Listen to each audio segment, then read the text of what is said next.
This conference will now be recorded. Is that clear? Okay. Yeah, it's clear. It's clear. Right. Let's go ahead. Now, in today's class, I'm supposed to show you this tool called Wireshark, guys. A brief intro to this tool. So before we do that, let me quickly uninstall this just so that I can show you the installation.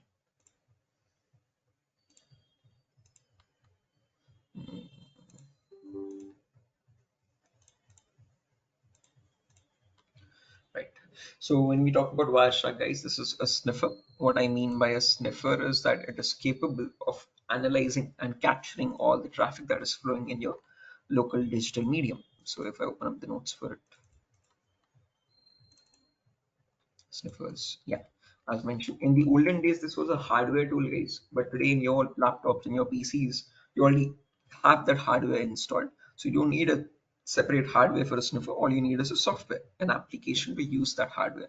So sniffers in today's world are software tools which are capable of capturing all the traffic packets and analyzing them to understand what is being transmitted in the media.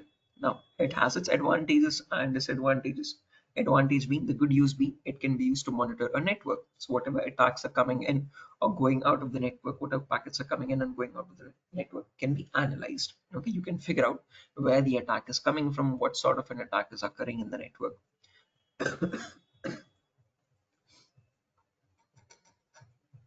Excuse me. Now, the disadvantage of a sniffer is a hacker could use the same thing for the same purpose again. He can capture all the traffic flowing in the network. And if there are any unencrypted packets, if there are packets which are not encrypting your data, hackers can see what you're sending. Okay, so if there are usernames and passwords being sent, they can capture that data as well if it is unencrypted. Okay, so thereby sniffers are used for monitoring the network. Now, good use and bad use are both possible cases. Okay. Before we get into the practical part of sniffer, it's very important to understand where do we use these sniffers and these applications in an organization. So your whole entire infrastructure of security in an organization is divided in two parts. There's something called a SOC, and then there's something called as NOC. SOC stands for Security Operations Center. NOC stands for Network Operations Center. Okay. And in SOC, we usually use something called SIM tools, SIEM tools, security incident and event management tools. Examples of such tools are Splunk, Alien Vault, Logarithm, SolarWinds, etc., etc. Okay. And these tools have three important functionalities: monitoring, analyzing, and signature writing. Okay. When you talk about monitoring, this allows the user, or again, I would say the an analyst team, to monitor all the packets coming in and going out of the organization.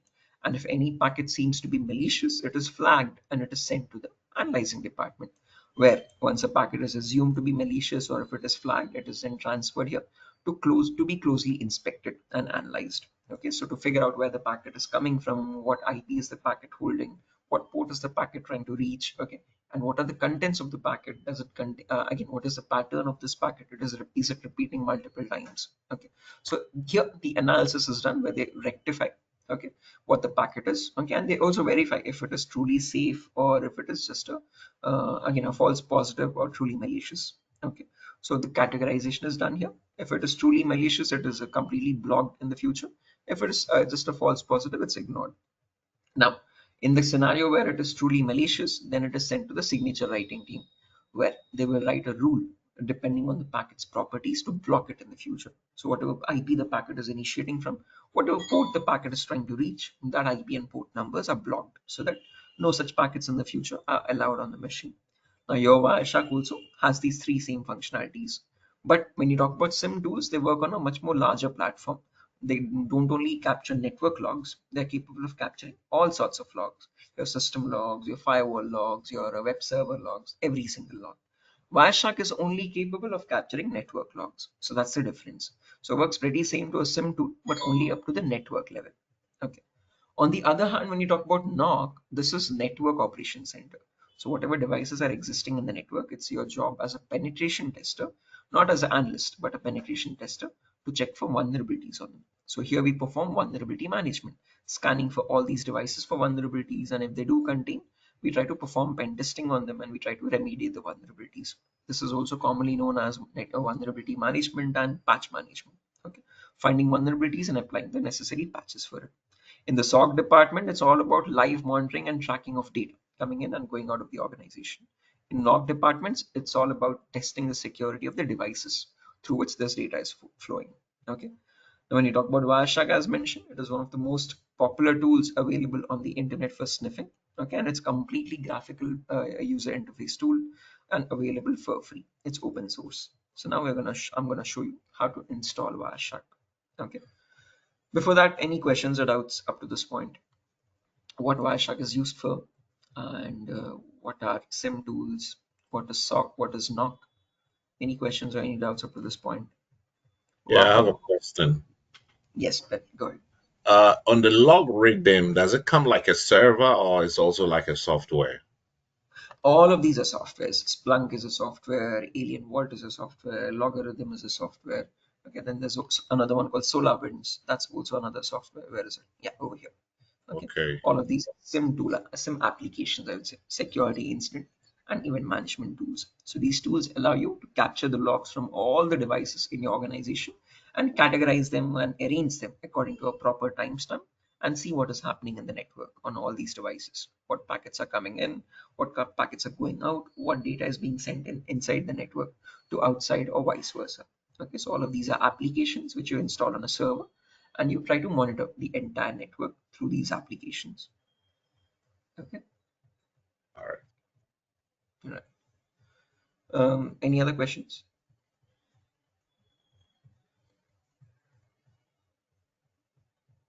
Okay. Assuming no questions, let's get into the practical part, guys. Let's understand how to install Wireshark now. First things first, let's go to our browser to download Wireshark now. Search for wireshark.org. That's the official website for Wireshark. Click on download here. And then in download, click on Windows 64-bit installer. It's going to download a file which is around 82 megabytes. Might take a minute. Let's wait for that.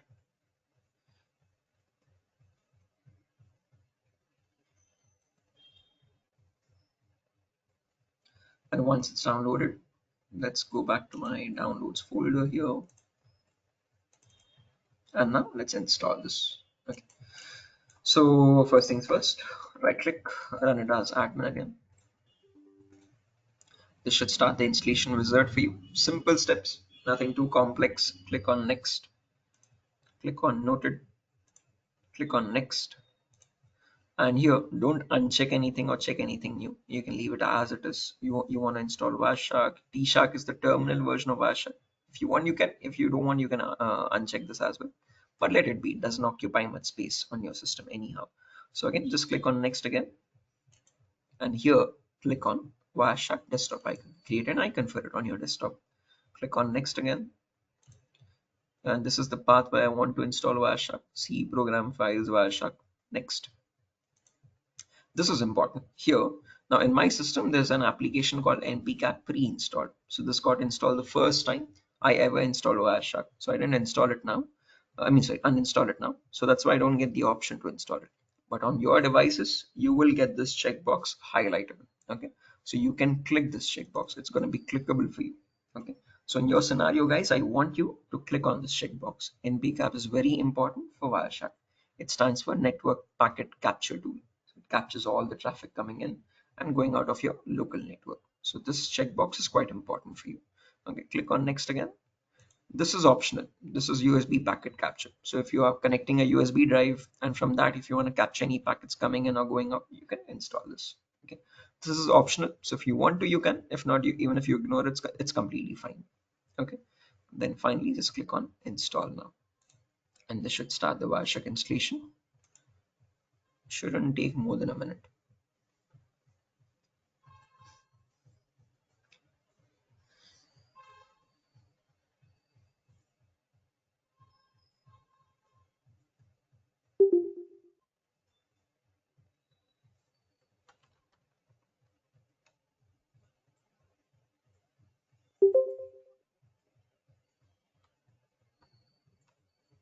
Yes, as you notice, Wireshark has successfully installed. Click on next, click on finish. And now on my desktop, I should have the Wireshark application now. As you can notice over here on my desktop, I do have this application. I'm going to right click on that and run it as admin again. And this is what your Wireshark application looks like. Now, there might be a change in the theme. You might be getting a white screen. Okay, so don't worry. It's just a different theme for your system and mine. Okay, I'm using a dark theme, hence the black user interface. Okay, but if you notice over here, it shows all the network adapters on your system, and whichever adapter is functional right now, there's a small graph flowing right beside it. Okay, so we want to capture the data on one of our interfaces. So I'm going to click on capture here. So to start Wireshark capturing the data, you click on this tab here, capture, click on options, and in options, you select the interface here. Let's say Wi-Fi adapter. If I want to capture all the data coming in and going out of my Wi-Fi adapter on my system, I select the Wi-Fi adapter here, and I click on start. And when I do that, you can see here we have 3 windows. Okay, window number 1, window number 2, and window number 3. So as you can see, the packets are being captured, and this is a log of all the packets coming in and going out of my Wi-Fi adapter on my system. If I had to stop this capture, all I have to do is select this red square box here. When I click on that, it stops the capture.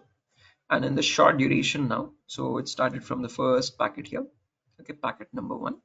In this duration of around 22.831 seconds, it has captured 8,913 packets. Okay, and for each packet here, so this is called the packet capture window, guys. Okay, in the packet capture window, it shows all the log of all the captured packets. Okay, shows the packet number, the packet time at which the packet was captured, okay, source IP of the packet, destination IP of the packet, protocol of the packet, TCP or UDP, etc.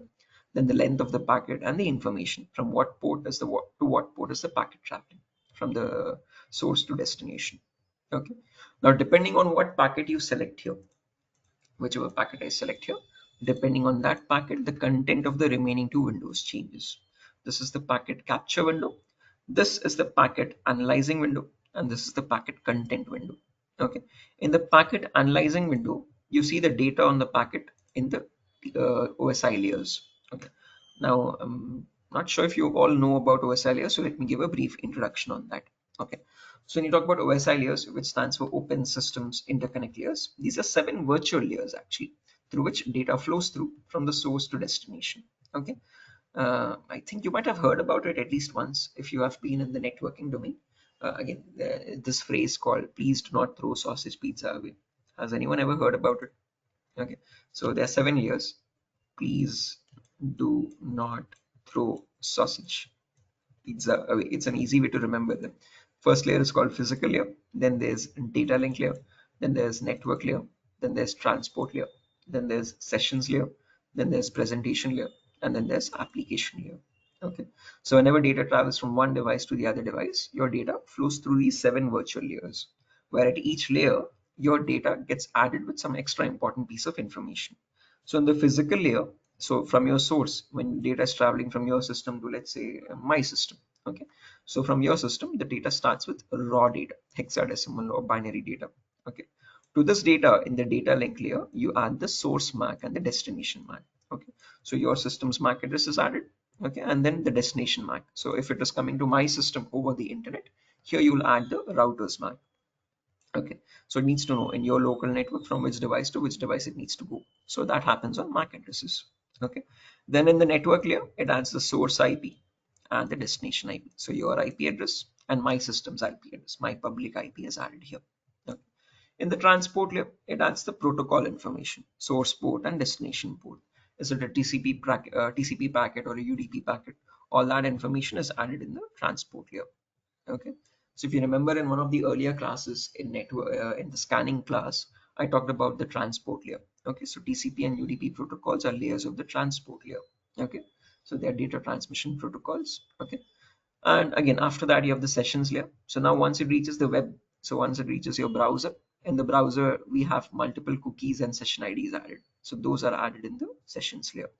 In the presentation layer, this entire data, the raw hexadecimal data with all these headers, okay, and footers, is converted into so and so formats. Okay, if it's an image that you're sending, it gets converted to JPEG format, JPG format, IMG format, PNG format.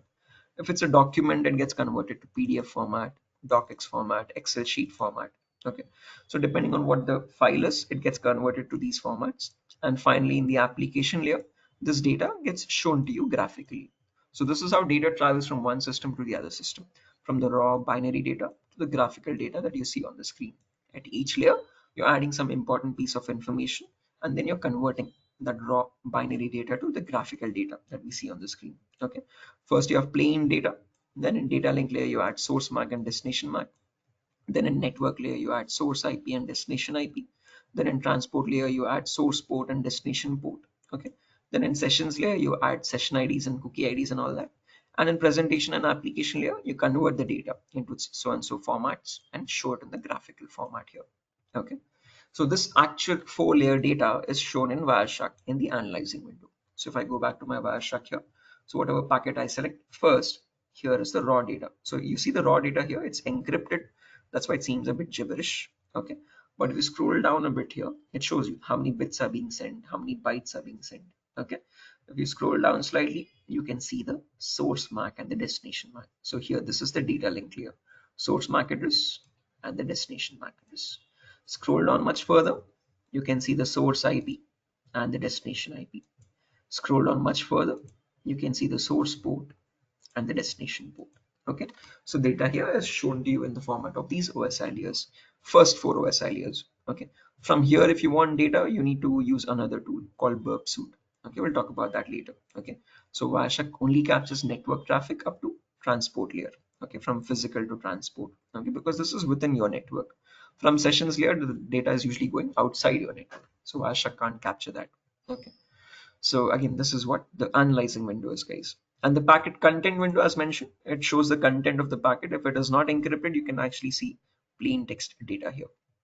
Okay, so since all these packets are being encrypted, that's why the data is very gibberish here. You can't understand what is being sent in the packet. Okay, but in the upcoming sessions, I'm going to show you how unencrypted data looks like. So we'll talk about that in the upcoming sessions. Okay, but before that, one small practical with Wireshark now.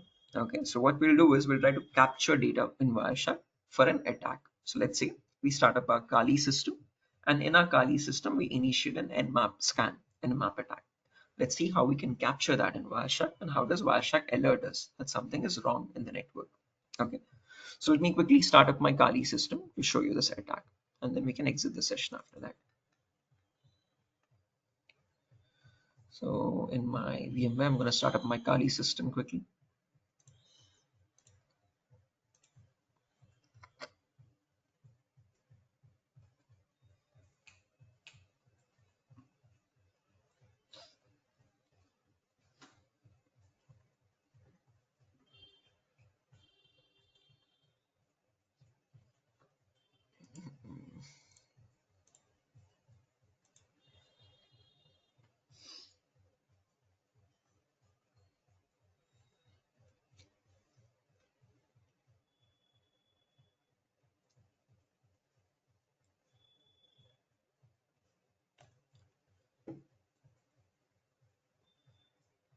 Right, let me log in with my root credentials.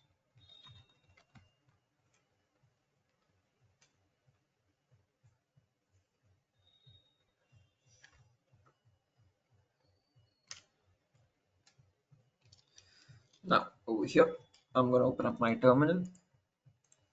Right now, my Kali system is getting the IP of 192.168.0.3. This is my Kali's IP here.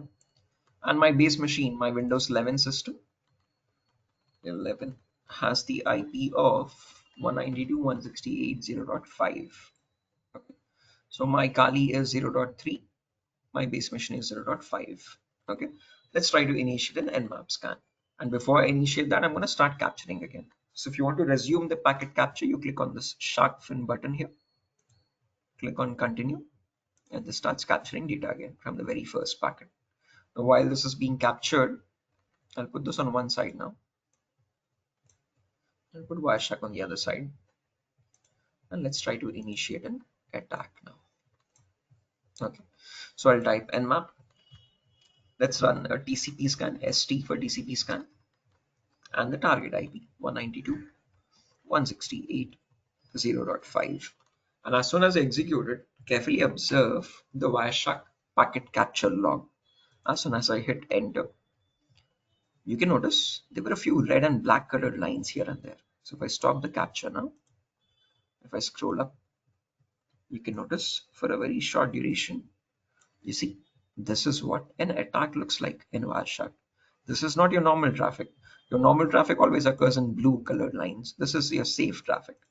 Okay, but when an nmap attack or any other sort of an attack occurs, a DOS attack or an nmap scanning attack, whatever, you can see there's a sequence of weirdly colored lines, a pattern here, okay, of black and gray colored lines. Okay, this is your attack of nmap scan. Okay, now your Wireshark does not give you a pop-up or a notification for it. It just shows your log with these malicious packets. Your sim tools are capable of giving you an alert as well. Okay, here, I just get a log of this with these weirdly colored lines. So, and this is an indication that something is wrong in the network. Someone is performing a sort of an attack. If you closely observe the IPs, source IP 0.3 to destination 0.5 or IP 0.5 to destination 3. So this is an exchange of packets between 3 and 5. And if you notice carefully, 0.3 is nothing but my Kali system. Okay. Now, in a real time, guys, filtering out this traffic is very important because in real time, Wireshark runs continuously 24/7 and you could have millions and millions of packets. In this short duration of 40 seconds itself, I've had 25,000 packets, close to 25, okay, 24,527, okay. But in real time, you could have millions and millions of packets. In such a scenario, scrolling through each packet and finding each packet might be a bit tough job manually. That's why you have something called filters here. Okay, so if you go to your browser, in your browser, you can simply search for Wireshark filters. This is an assignment for you to learn what the important filters are. I'm going to show a few in today's class. So click on display filters here. Okay, and you can see these. Again, you can go through this website later on. Okay, so these filters allow you to filter out the Wireshark traffic. So if you want to filter out traffic on a port number, let's say, so if you want to filter out traffic for a certain TCP port, I can write the filter tcp.port equal to 25, or I can also mention the protocol as well running on that port. If I want packets filtered for a certain source IP, I can type ip.src. It indicates source IP, and you specify equal to and specify the IP address. When you give this filter, it shows packets only initiating from that source IP. And if you want packets going to a certain destination IP, you can use another filter, ip.dst. This is a filter to give you packets reaching a certain destination. If you want packets for a certain MAC address, you can use the filter ethernet.address. Okay, and specify the first three portions this way.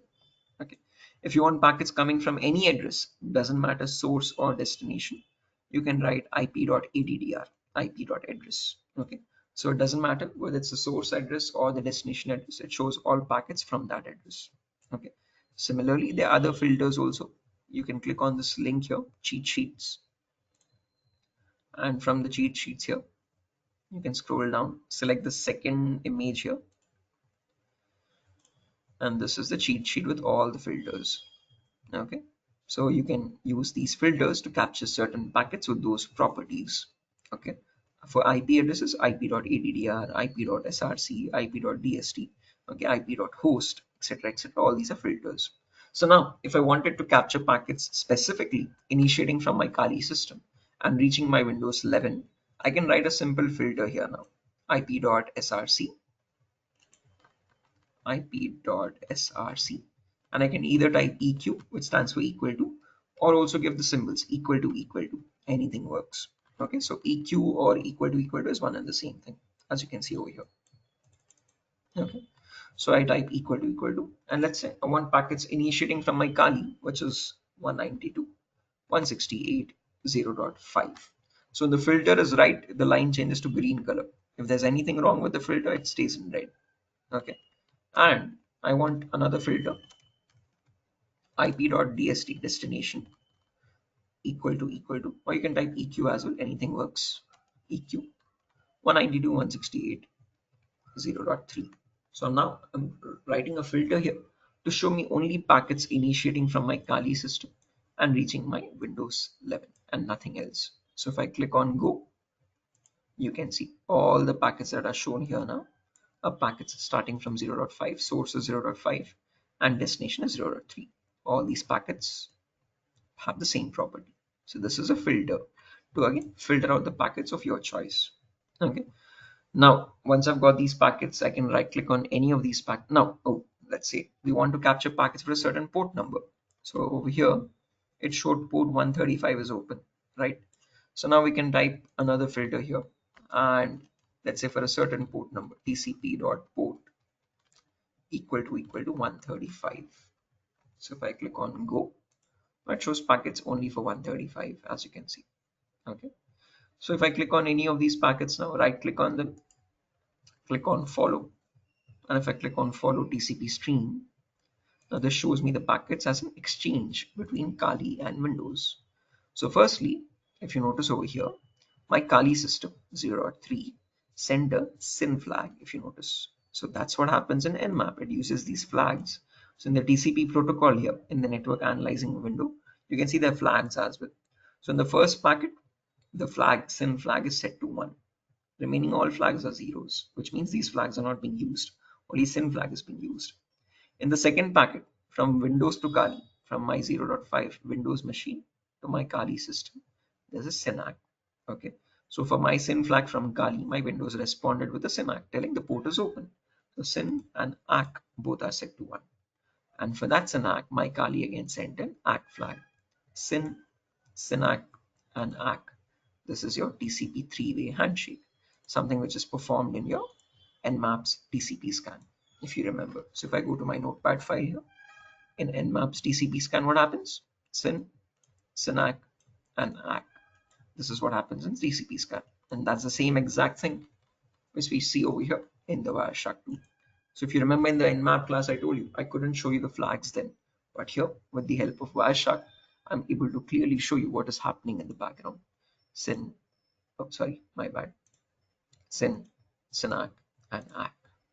Okay. And if I perform a SYN scan instead, let's say rather than a TCP scan, so let me clear all these filters. I'm going to remove all the filters now. I'm going to start capturing data again. And while this is being captured, I'm going to now open up my Kali system. I'm going to put this on one side. Yeah. Oh, sorry. Yeah, I'm going to put this on one side. And I'll type nmap -s catalyst for SYN scan and the target IP. Now, what should happen in SYN scan, guys? If you remember, in SYN scan, it should have this is what the packet should look like: SYN, SYN-ACK, and reset. Rather than ACK, it should show reset. Let's check that out. So I'll hit enter here. It initiated some packets there, and now I'll stop capture and I'll write the same filter: ip.src, so and so IP, ip.dst, so and so IP, and tcp.port 135. You can use any port which was shown as open. Okay, we could have used port 135 or 139 or 443 or 445, anything. Okay, anything works. And when you click on go, you can see I've seen the packets here. Same thing. So first there's a SYN flag sent from my Kali to Windows. For that, my Windows responded back with a SYN-ACK, and then my Kali sent a reset flag. SYN, SYN-ACK, reset. This is your SYN scan. Okay, so that's the main difference between TCP and SYN scan. TCP performs a TCP three-way handshake. SYN scan ends it halfway through. It doesn't complete the TCP three-way handshake. Hence, it's called as half open or stealth scan. SYN, SYN-ACK, and reset. Okay, so all of these scan types, all of these attacks can be figured out in Wireshark. They can be shown to you in Wireshark over here. Okay, so this is what Wireshark can do, guys. It has a lot more applications. We'll talk about those in the upcoming sessions as well, in the session tomorrow. Okay, that's that, nothing further. I think it's a pretty complex class for today. So I would want you to practice this out. I'm going to share the recording shortly to you all. And once you get it, replicate the same thing in your network and try to practice on it. Okay. Any questions, any doubts? Ben, Wahab, Charles, Wamsi? Yeah, so I want to ask something. So, all these attacks that you're talking about, especially those that are represented with the red color, so these are attacks that comes through the network, right? So do every individual kind of face this attack every day? Like so far as the person has internet and is working online, or it's only for companies or institutions? Any person can use a Wireshark tool in the organization, Charles. So there's no No, limitation on not the one using it specifically. As in the it. victim, can any civilian be a victim of all this? Yeah, why can't they? Again, I can perform an nmap attack in my local network, in my home network as well. I can go to a Wi-Fi, again, a free Wi-Fi spot like a cafe or an airport. I can perform an nmap attack there and figure out who all are connected and what devices are connected and what ports are open on them, what services are running on their devices. I can run these attacks anywhere as long as, again, I'm connected to a network. So how can this not be possible anywhere? Hmm, okay. Yeah, I'm just saying this because it just tells me how ignorant a lot of people are about the use of the laptops that we carry along. That's all. Like, Definitely. Again, that yeah, is why it's always recommended not to connect on free Wi-Fi's. You can connect on your own hotspot. That's much more safer because only you have the Wi-Fi password for it. On free Wi-Fi spots, you never know who else is connected on the network. Once they're connected on the network, they can perform this entire attack. They can capture packets, and if you're using any unencrypted data, they can capture your usernames and passwords as well. Okay. So always stay right. away from other free networks or don't allow anyone else in your network. Okay. So Right. don't just give away your Wi-Fi password to just any neighbor of yours. Like if even if you do so, just out of good sake, do change your Wi-Fi password after a week. Okay, because you never know who else they might share it with. Even though your neighbors are good, you never know who else they might have shared it with who could be malicious. Okay. So never allow others to come inside your network, and you don't go to others' networks as well. Okay, which are free and which you don't know who else can be connected to. Okay, that keeps Hmm. you safe most of the time. Okay, so yeah, that's that. Nothing further. Any other questions, guys? Ben, Wahab, Vamsi, Charles. Charles, do one thing. I know you mentioned that you had a question. Could you please drop it on WhatsApp because I'm running a bit late for work. So Sure. once I see your question, I can answer it on WhatsApp itself, or we can connect separately in a few hours if that's possible, or Yeah, earlier from tomorrow. Anything that's works, right? fine with me. I'll just drop Yeah, a sure. voice message. If once you drop your question, I can answer it in a voice message as well on WhatsApp. Okay, Sure, sure. That's fine. Thank you. sure. Bye bye. Good day. See you tomorrow at the same time.